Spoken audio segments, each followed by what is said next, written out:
એક પોલીસની તૈયારી કરતા એક બેનનો મેસેજ આવ્યો છે, ક્લાસ બાબતે આવ્યો છે, એકેડમી બાબતે આવ્યો છે. હું પહેલાં વ્યવસ્થિત વાંચી લઉં અને પછી મારી રીતના થોડુંક એમાં સજેસ્ટ કરીશ.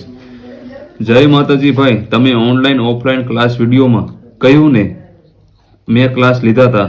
ડેમો એકદમ જોરદાર હતો. મેં એકેડમીનું નામ લીધું. ડેમો એકદમ જોરદાર, પછી થોડા દિવસ સારું ચાલે, પછી એકદમ રગડ તગડ ચાલે અને પછી એક્ઝામ જેવું આવે એટલે એ લોકો ભગાવે અને એક સાથે ઘણી કલાકો અને એક બાજુ ટેસ્ટ સિરીઝ ચાલુ કરી દે.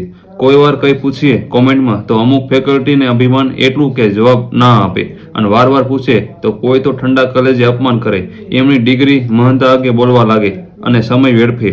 ઓફલાઈનમાં 2 થી 3 હોલ ભેગા હોય અને 100 થી 75 વિદ્યાર્થીઓના હરોળ પૂરી થઈ મોટી સ્ક્રીન હોય. આગળના અમુક હરોળમાં બેસેલાને જે વાતાવરણ મળે એ પાછળના વાળા ના મળે અને ઘણા ચશ્માવાળા જોડા ઝાપટે.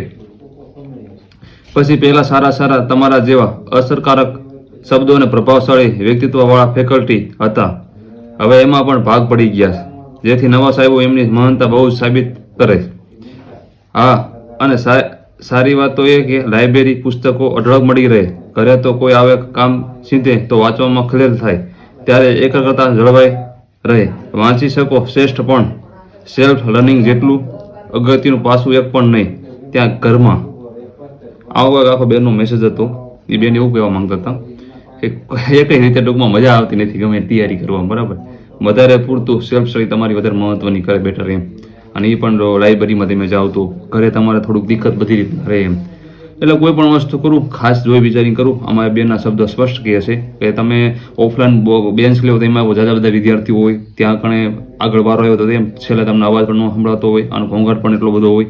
પણ આપણી રીતના નિરાતે એકદમ વ્યવસ્થિત સેલ્ફ સ્ટડી કરે અને જે સબ્જેક્ટ કાચો હોય યુટ્યુબમાંથી વિડીયો જોઈને અને એને મજબૂત કરે. આ રીતના તૈયારી કરે. જય માતાજી.